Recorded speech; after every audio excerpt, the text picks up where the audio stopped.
我哋要讀一段嘅經文嚇，好熟悉嘅經文就係馬太福音嘅11章28到30節，我哋一齊嚟讀好嘛？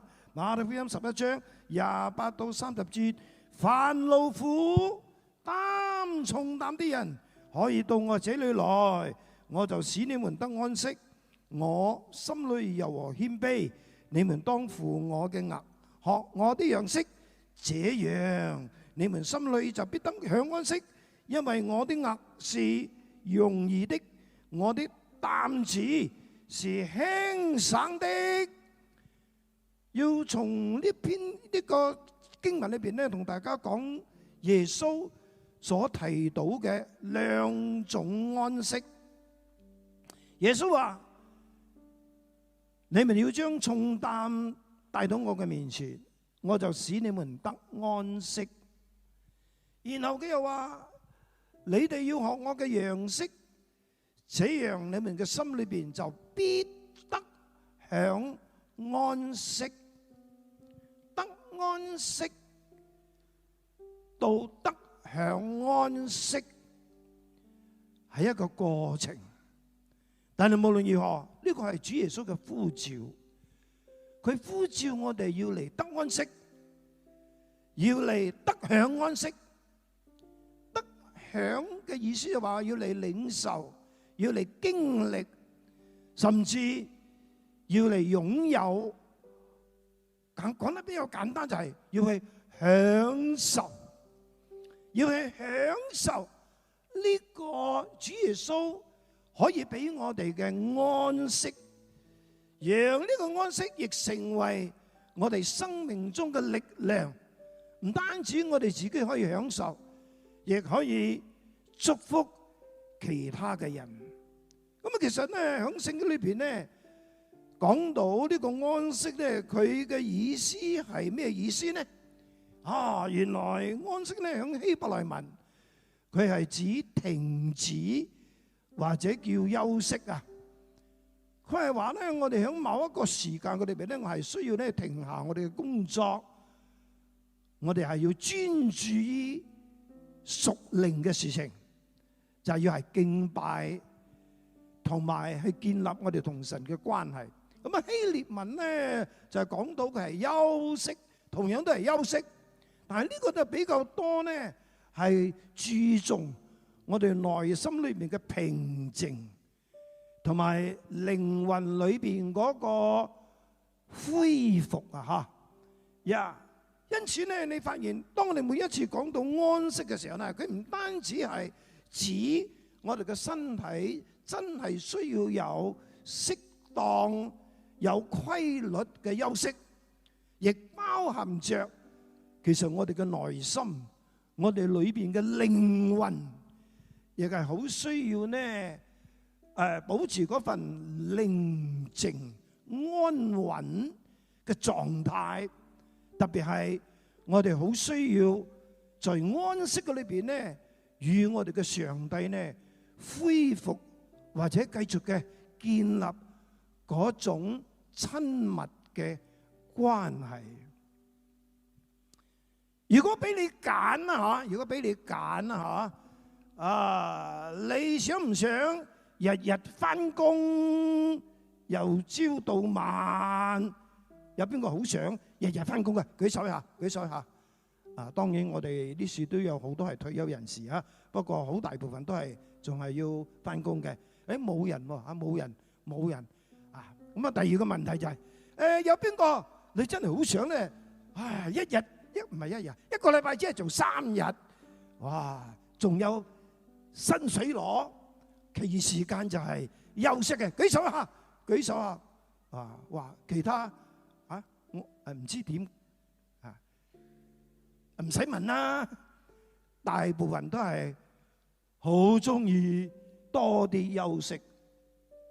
嗱，呢個休息咧，無可否認係對我哋嘅身體、對我哋嘅生活係特別重要嘅，因為透過休息，我哋可以經歷恢復經歷精神體力各樣嘅恢復。但係你知唔知道咧？其實我哋需要嘅唔係淨係身體嘅休息喎，更係靈魂嘅休息。你有冇享受過靈魂嘅休息啊？你有冇時常在主嘅安息嘅裏邊體會到嗰種靈裏邊嘅安息冇咧？哦，原來在主裏邊嘅安息係好重要嘅。在主裏邊嘅安息嘅意思係話咧，呢個安息係來自主，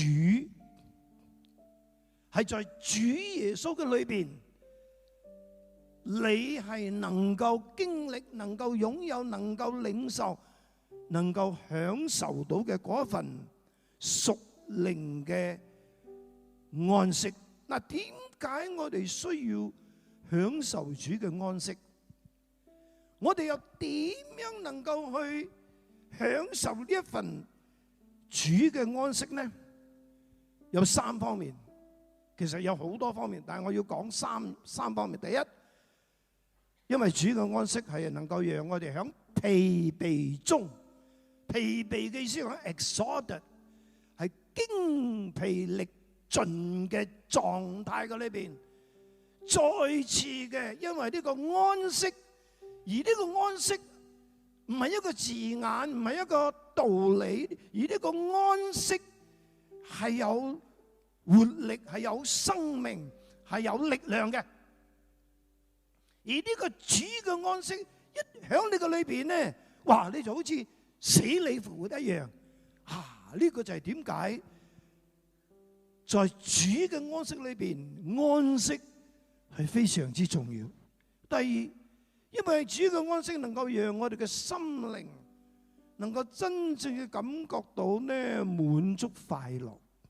咁啊，當然第四係因為我哋可以喺耶穌基督嘅身上咧學習到，原來主耶穌佢雖然係一個安息嘅主，但係佢本身都係時常喺禱告、喺曠野嘅安靜嘅裏邊咧，進入呢個安息嘅裏邊，以致佢可以繼續嘅每日嘅好忙碌嘅醫病趕鬼、教導行善、服侍人。呢個就係我哋需要向主學習嘅一個好好嘅一個榜樣。嗱，無可否認，我哋今日係活在一個好容易就會攰到半條命嘅世代，係咪啊？我哋唔單止係身體攰，心都好攰。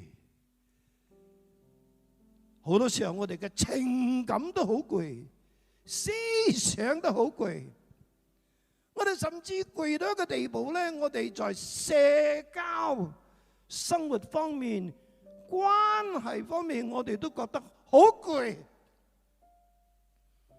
你知咧，唔係樣樣嘅應酬啊，樣樣嘅社交都會讓我哋好快樂噶，你知唔知啊？你問下啲做生意嘅弟兄姊妹，有啲成日要應酬嘅，有時佢哋真係好討厭啊，係咪啊？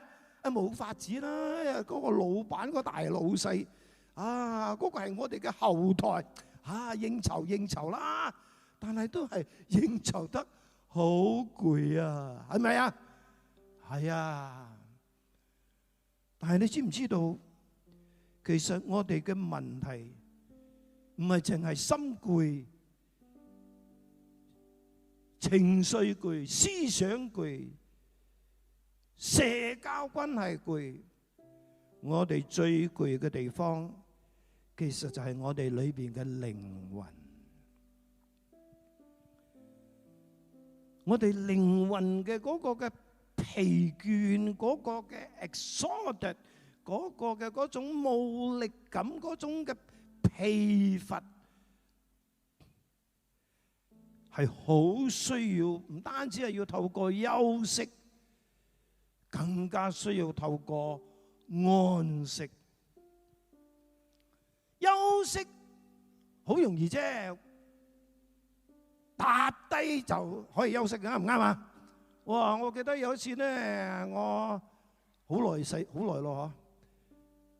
我哋有一個營會響呢個雲頂啊。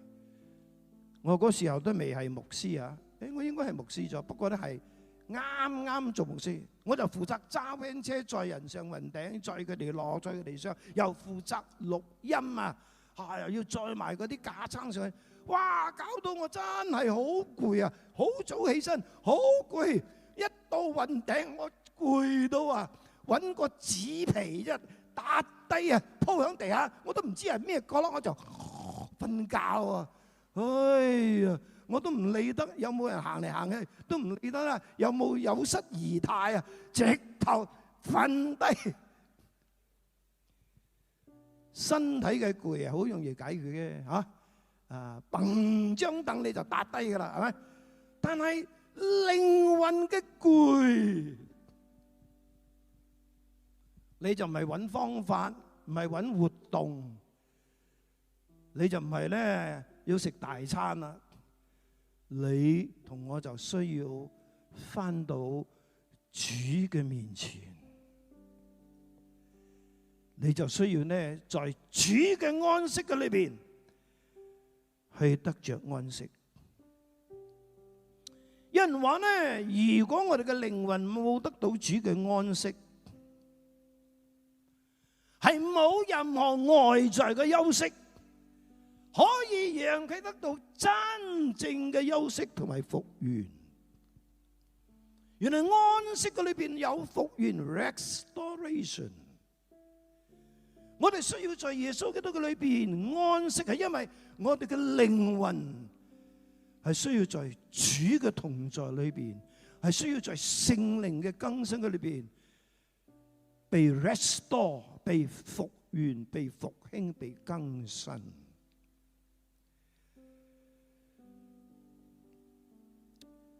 我成日都去讀廣東話嘅呢個叫攰啊，廣東字嘅攰，你識唔識寫啊？我唔識寫，不過我知道點樣寫，我有查過嘅嗬。但係我係知道佢嘅音咧好容易讀嘅，即係讀華語嘅攰啊，得㗎啦，攰一攰啊，我很攰啊，我好攰啊，係咪攰嘅音嚟嘅？就係嗰個音係攰，不過寫咧你真係要去查下字典啦。弟兄姊妹，我哋係好需要嚟到主嘅面前，就好似耶穌所講嘅，將我哋嘅勞苦重擔帶到佢嘅面前，而從主嘅安息嘅裏邊去得着靈裏邊嗰個復原嘅安息。而耶穌話：我就使你們得安息。意思就話呢，真正讓我哋可以靈魂裏邊、靈裏邊得到復原嘅，唔係聚會。當然聚會都好重要，有時候聚會真係可以讓我哋嘅靈被復興、被更新。但係更重要就係，無論係聚會，無論係靈修，無論係活動，佢嘅焦點就係我哋必須返到呢一位安息嘅主嘅面前，去經歷，去獲得呢一個嘅安息。耶穌話：我哋唔單止要得安息，而且我哋要得享安息。而呢個得享安息係需要我哋做三件事。要得安息，我哋乜都唔使做，我哋就係兩手空空嘅，帶着足，唔係兩手空啊，係帶埋啲重擔，帶埋啲煩惱，帶埋啲壓力嚟到耶穌嘅面前，就係咁簡單。耶穌話：我就使你們得安息。但係如果你要得享安息，就要經過一個過程。呢個過程咧要做三件事。呢個係耶穌講噶，因為我哋要好似佢一樣嘅，內心要柔和謙卑。跟住咧，我哋要負佢嘅軛，然後要學佢嘅樣式 ，and learn from me。哇！今日咧就唔講呢3樣啦嚇，就單單講得安息。不過咧，中文嘅得享安息咧，英文嘅翻譯又唔一樣喎。我哋睇下英文嘅翻譯係咩咧？佢話 And you will find rest for your soul。下一章嚟，意思話你們嘅靈魂必找到安息。得安息係主耶穌為我哋做晒嘅，你嚟佢就俾你，你就得安息。哇！一身輕晒，但係要得享安息，就係你要去揾啊。And you will find rest。嗱，呢個 find 嘅意思咧，唔係真係攞住個燈籠啊、電筒啊周圍揾啊，唔係。意思話咧，你哋就會在我嘅安息嘅裏邊咧，去經歷到、去領受到、去擁有、去得着或者去享受呢一份安息。不過佢就好似一段我哋需要去尋找、去得着嘅一個旅程，係咪？佢係強調我哋要主動嘅去做呢件事，去發現、去經歷，然後我哋正能夠得享安息。所以你唔好停留在得安息 ，no， 你仲有一個更深嘅安息，更重要、更美好嘅安息，你同我需要去得着、去擁有嘅，就係下一次我哋會講。咁第二個原因，點解我哋需要享受主嘅安息？係因為主嘅安息才能夠讓我哋嘅心靈得到真正嘅滿足同埋快樂。Amen。咁而家咧就要講下乜嘢叫做主嘅安息，而點解主嘅安息係超越一切嘅物質、一切嘅環境、一切嘅名利地位，可以帶俾我哋嘅真正滿足快樂。乜嘢叫主嘅安息？原來主嘅安息就係上帝透過主耶穌而俾過我哋嘅一種，喺我哋裏邊嘅一種覺得好幸福嘅一種嘅狀態，一種嘅心境，一種可以體驗到、經歷到嘅力量。安息就好似銀幕上所講，係一種我哋嘅內心嘅深處，你能夠感受到嘅嗰份平靜、安穩嘅狀態，你需唔需要啊？今日我哋裏邊嘅狀態似乎唔係咁嘅款喎，係咪啊？哇！我哋時常都裏邊咧好多囉亂啦，好多令我哋好煩惱，覺得好焦灼啊、糾結嘅問題。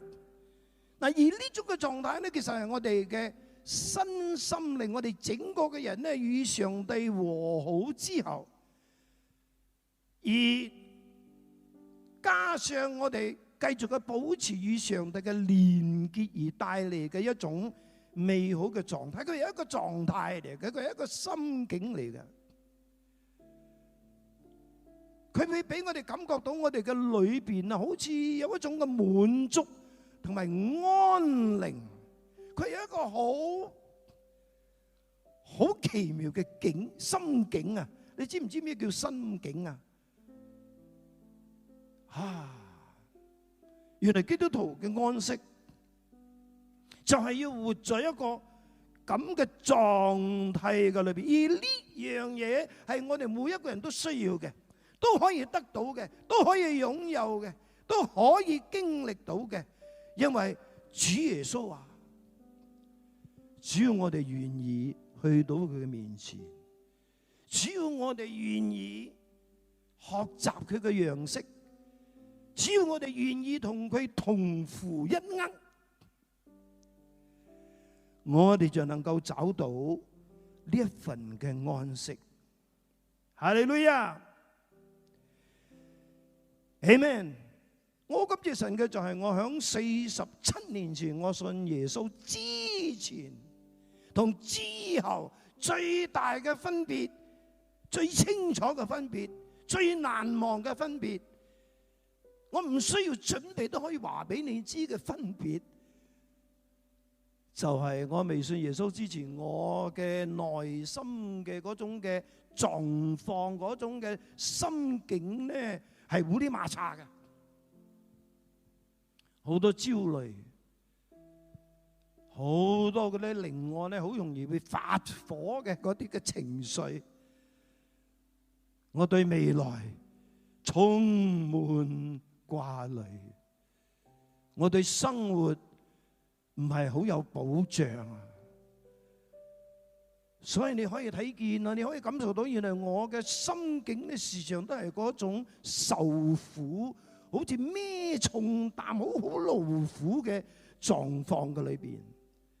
我仲記得我第一次咧響新加坡揾到一份工啊，嗰陣時我大概都係20歲咁啊嗬。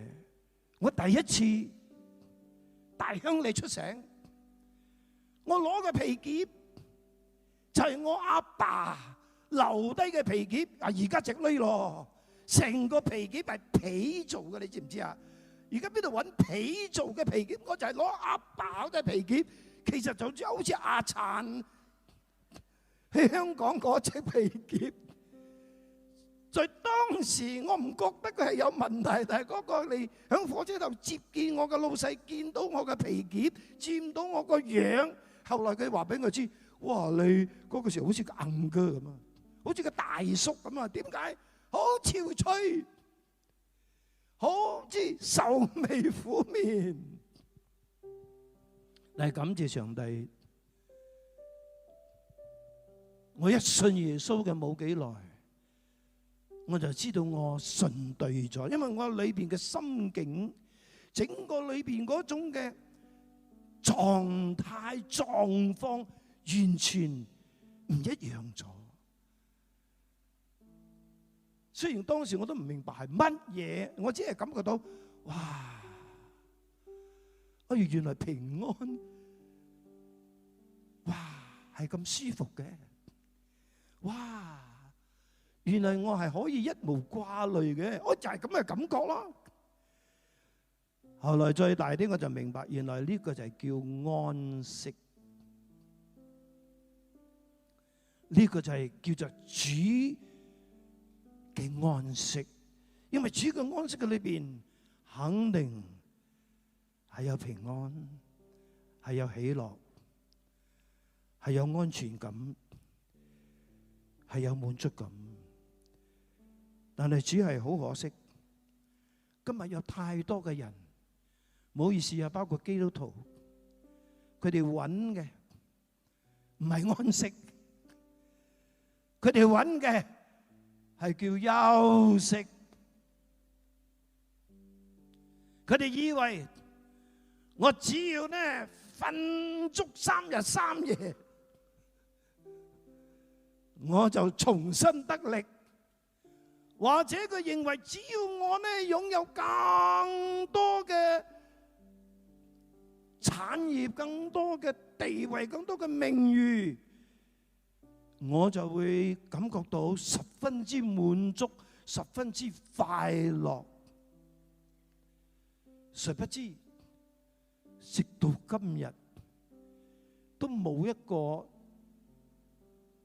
擁有好多財富、名利、地位嘅人，可以好坦誠嘅話俾你知，我已經夠啦，我已經 enough 啦，我唔需要再多啦，冇啊！幾乎每一個都講，I want some more, I want little more, then it's enough， 係咪啊？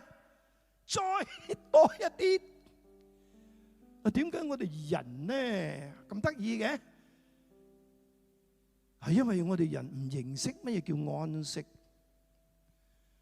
係因為好多時候我哋人呢根本上唔知道呢，原來我哋缺乏嘅其實唔係淨係身體嘅休息，我哋更缺乏嘅係我哋需要讓我哋嘅靈魂找到安息。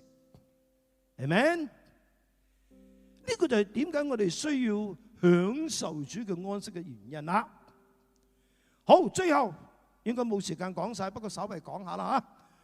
點解我哋需要享受主嘅安息？因為我哋從主耶穌嘅身上睇到呢，原來主耶穌係一個最識得安息在天父嘅安息裏邊嘅嗰個主。你發現咧，主耶穌需唔需要休息啊？你讀聖經嘅時候有冇睇過耶穌需要休息嘅經文啊？有一大扎啊！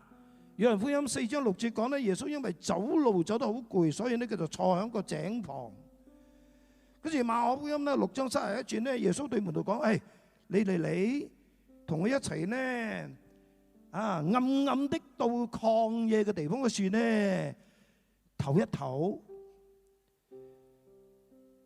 馬太福音8章24節，佢話呢，忽然間呢，海起咗風浪，船被波浪掩蓋，但耶穌佢響船尾瞓着咗啊！原來耶穌都係需要瞓覺嘅。原來耶穌都會身體疲倦，因為佢係道成肉身嘅嗰個完全嘅人。如果主耶穌都需要休息，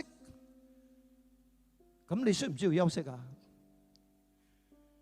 但係更重要就係主耶穌其實喺佢嘅休息嘅裏邊咧，佢仲有深一層嘅休息，係叫做安息。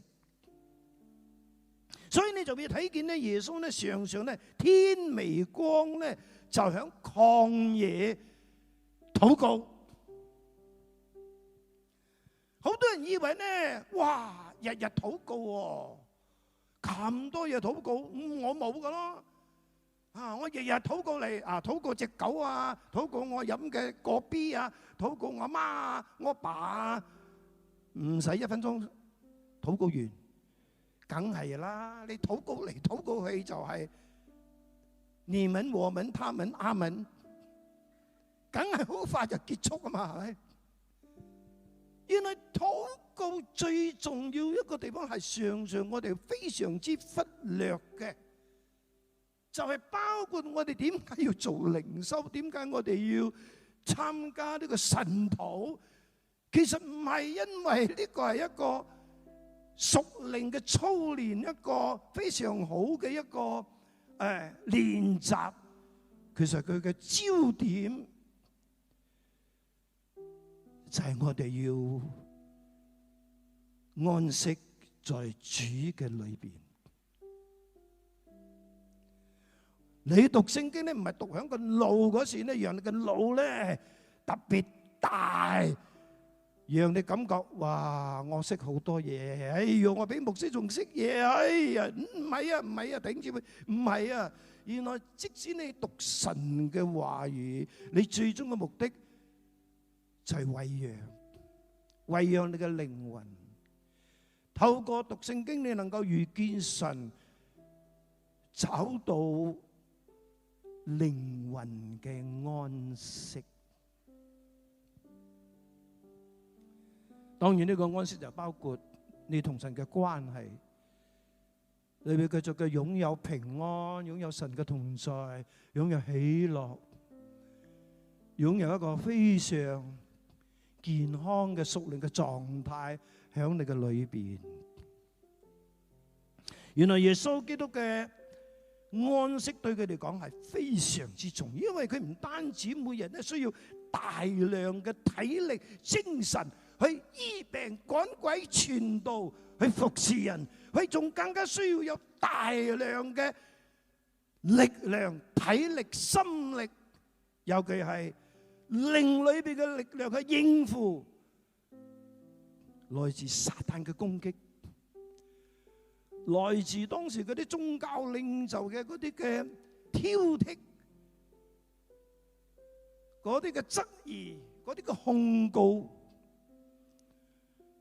其實佢好多時候仲需要好多嘅力量響佢嘅靈裏邊去面對人對佢嗰種嘅無情嘅背叛，尤其當佢講呢個馬太福音11章28到30節之前，我就冇辦法將咁大幅嘅經文寫出嚟啦。你可以讀下，原來耶穌基督在講我可以使你們得安息之前，佢面對緊乜嘢，讓佢會感覺到非常嘅失望，非常之沮喪，非常之難過，非常之甚至非常之憤恨嘅一件事呢，就係因為佢嚟到3座好大嘅城市，哥拿汛、伯賽大、迦百農，佢喺嗰處傳道，喺嗰處醫病，好似喺嗰處趕鬼，喺嗰處傳講神嘅福音，甚至聖經話佢在呢3個城市裏邊咧行咗最多嘅神蹟，但係好可惜，呢3個城市裏邊嘅人都拒絕佢，即使佢發出預言講，你哋將來要面對嘅審判係多過所多瑪，所以你哋要悔改，你哋要離開你哋嘅罪惡。但係呢3個城市嘅人咧，好似借咗龍二章嘅義啊，龍二產唔係龍二章，聽唔入去啊！我弟兄姊妹，你叫耶穌點樣安息啊？如果你同我面對緊一班你嘅會友啊，或者你嘅組員啊，或者你嘅夥計啊，哇！好多老闆咧真係好受傷嘅地方就係自己嘅自己嘅夥計咧學咗一招半式咧，喺你嘅對面開同樣嘅叉燒飯檔，開同樣嘅白骨地，日日咁樣對住你喎。你話行遠啲啊，響甲洞去到呢一個咁北都 OK 啦，冇問題嘅。響對面啊，你話會唔會好受傷啊，朋友？但係主耶穌點解佢需要每日需要天父嗰處嚟嘅安息？係因為如果冇呢份安息，呢份安息嘅力量喺佢裏邊，佢早都俾呢班人咧冇死咗。我睇住俾我哋需要安息，係因為每日可能我哋都會面對好多人嘅閒言閒語，對唔對啊？人嘅批評論斷，人嘅是非，人嘅嗰啲嘅無中生有，或者人嘅嗰啲嘅面色啊，人嘅嗰啲嘅拒絕啊，嗰啲嘅非常冷漠無情嘅嗰種忘恩負義嘅嗰種，你會好難受嘅，睇住。但係耶穌點樣去面對呢？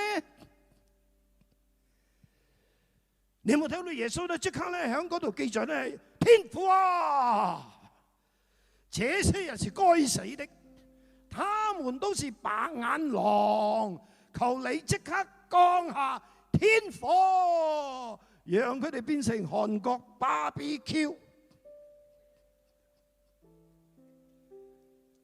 耶穌有冇咁樣祈禱啊？耶穌祈禱乜嘢啊？嚟，我哋睇下，我唔知有冇打出嚟啊？應該有。嚟，那時耶穌說：父啊，天地嘅主，我感謝你，因為你將這些事向聰明通達嘅人就藏起來，向嬰孩就顯出來。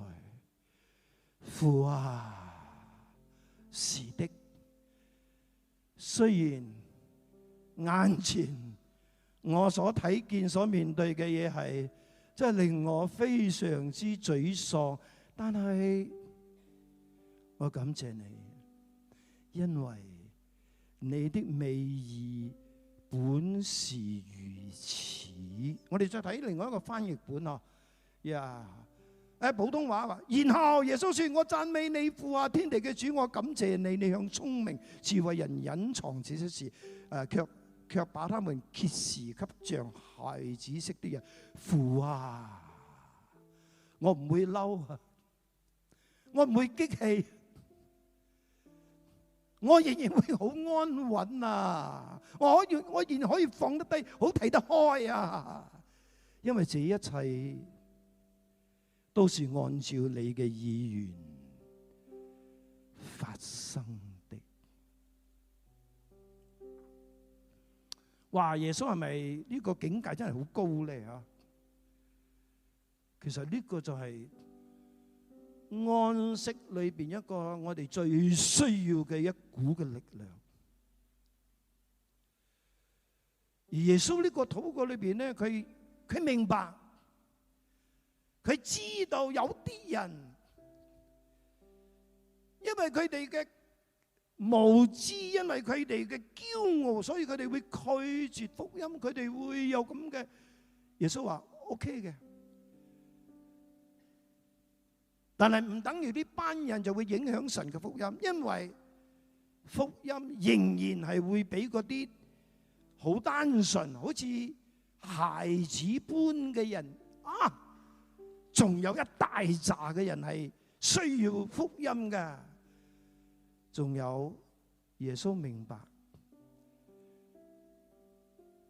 即使發生咁嘅事，佢都唔會覺得出奇，因為好多嘅事情都已經係咁噶啦。弟兄姊妹，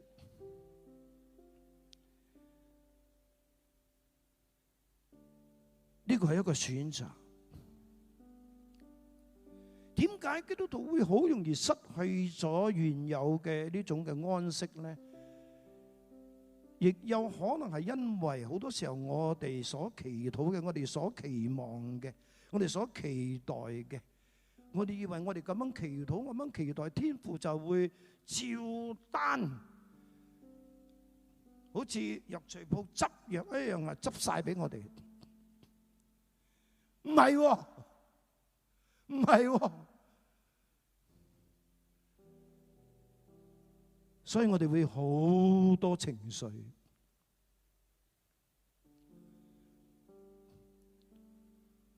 無論如何，我哋都知道安息係好重要嘅嚇，尤其我哋係活在一個充滿挑戰、充滿變數、充滿壓力嘅一個世代。有好多嘢真係冇照我哋嘅計劃，冇照我哋嘅期待，不斷嘅響嗰處出現係發生。我哋真係好需要在主嘅安息嘅裏邊。而點樣能夠獲得呢種安息呢？耶穌話：凡勞苦擔重擔嘅人，可以到我這裏來，我就使你們得安息。耶穌要我哋真係學曉放下，尤其我哋知道我哋自己背負緊好多嗰啲勞苦重擔，所以我哋係需要嚟到主嘅面前。你唔係因為聽咗一場道你就會得安息，唔係啊！如果係嘅話，感謝神，真係一個好大嘅恩典。但耶穌話：你要到我這裏來，信息係一個 direction， 係指向耶穌，係讓你能夠因此而嚟到耶穌嘅面前，放低你今日裏邊嗰啲勞苦重擔，可能係懼怕，可能係羞愧，可能係傷痕，可能係你嘅軟弱，可能係你嘅精疲力倦嘅感覺，包括可能係因為你唔順服而搞成咁嘅樣嘅問題。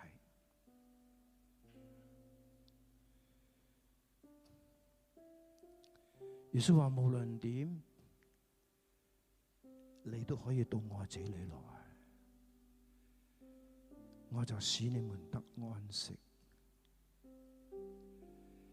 你願唔願意呢個時刻嚟到主嘅面前話：主啊，原來我唔單止需要休息啊，原來我係好需要安息。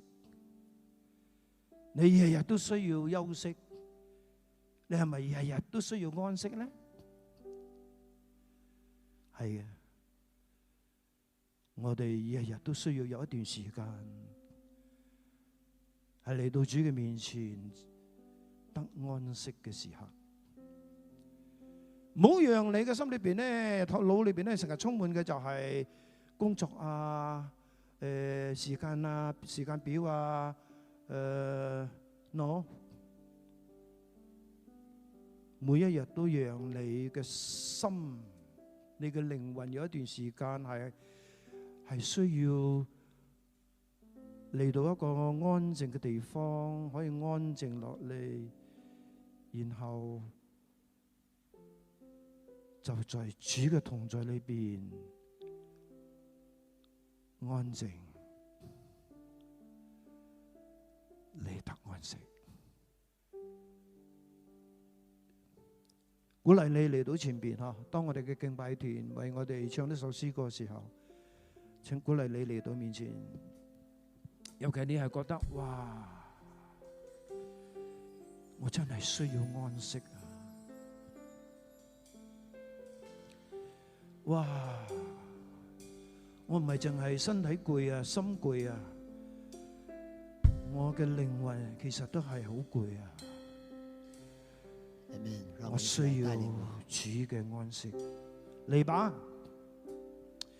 嚟吧，唔係因為你有問題，係因為你知道，哇！呢個安息太好啦，係咪？係因為你話，哇！我需要享受呢份安息啊！哇！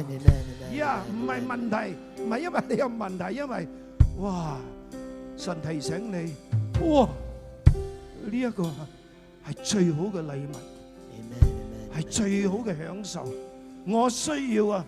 哇！我需要啊！嚟一唱啦！帶領我，眼光專注你，帶領我的安息。嚟啦！嚟到耶穌嘅面前得安息。嚟到耶穌嘅面前得享安息，嚟到耶穌嘅面前，今日就嚟經歷呢一份實實在在、真真實實嘅安息。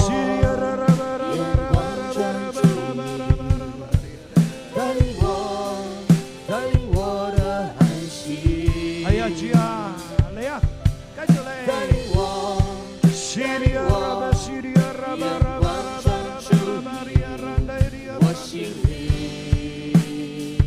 嘅重擔話俾主聽，唔係人嚟就夠啊！你要同耶穌講話㗎。你話耶穌我嚟啊，我帶埋我嗰啲垃圾嚟啊，我嗰啲重擔啊咧，我就係嗰啲嘅懼怕咯。主啊，就係呢件事咯，主啊，向主耶穌承認你好攰啊，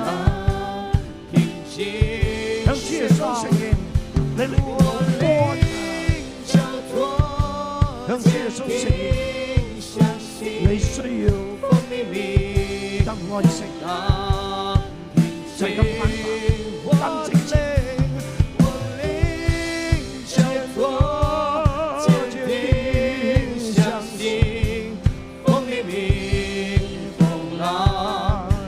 我們來宣告我心靈，我心靈抓住的安息。是的，主啊，我的心靈，我心靈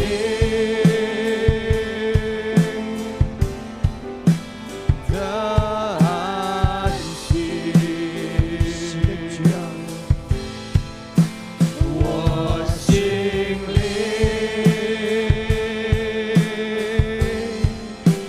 的安息。我心靈，我心靈。我心靈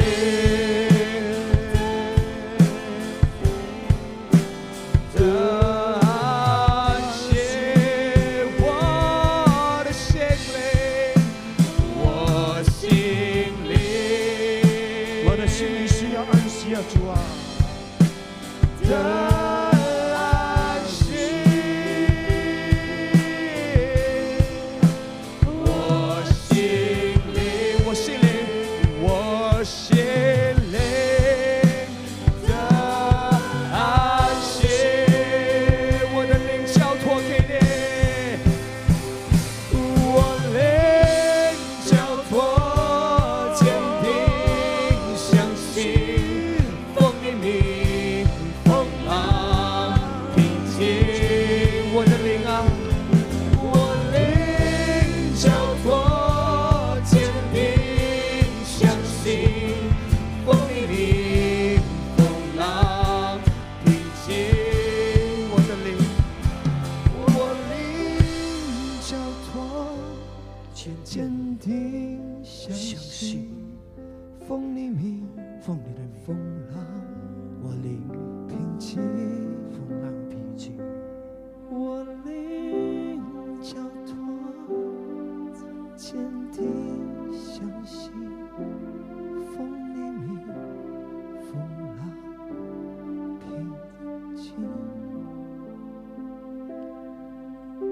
主多謝你，因為你俾我哋一個非常好嘅榜樣，就係你唔係日日都忙忙碌碌、兜兜轉轉、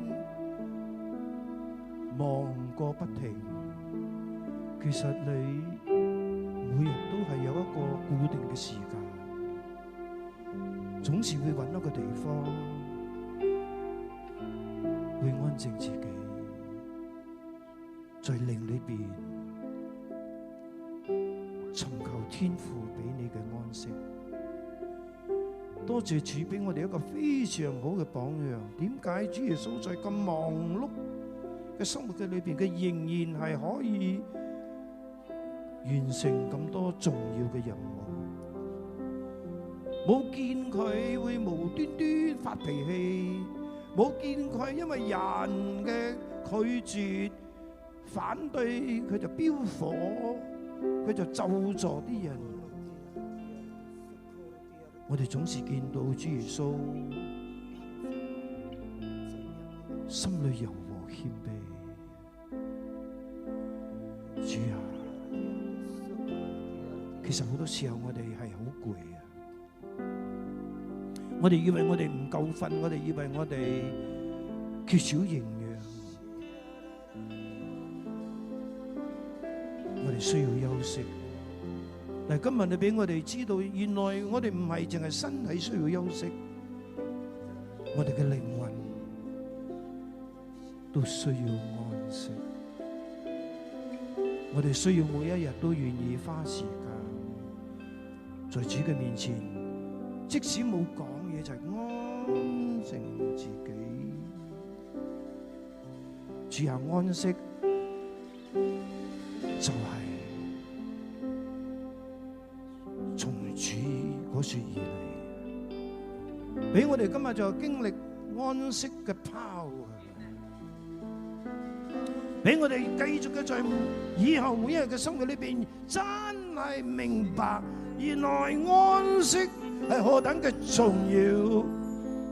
安息其實就係我哋人生裏邊要成功、要達到目標、要實現夢想，要好好啲嘅在神嘅角度裏邊有果效嘅服侍嘅一個唔可以缺少嘅秘訣，就係我哋有主嘅安息，係充滿我哋嘅頂照，讓佢哋係帶着你嘅安息翻屋企，翻到生活嘅裏邊，好喜樂的，好輕鬆的，去面對每一個挑戰，每一個難處。多謝天父，讓喜信堂繼續嘅唔單止領受神嘅同在 Amen， 而領受神嘅安息 Amen， 讓喜信堂會成為一間讓人靈得安息嘅教會 Amen， Amen。雖然佢哋係好忙喺度做緊好多嘅服侍，但係佢哋嘅靈係快樂嘅 Amen， 係滿足嘅 Amen， 係自由嘅 Amen， 係釋放嘅 Amen，係輕省嘅 Amen，係容易嘅。Amen，奉耶穌基督嘅名祈禱，阿們。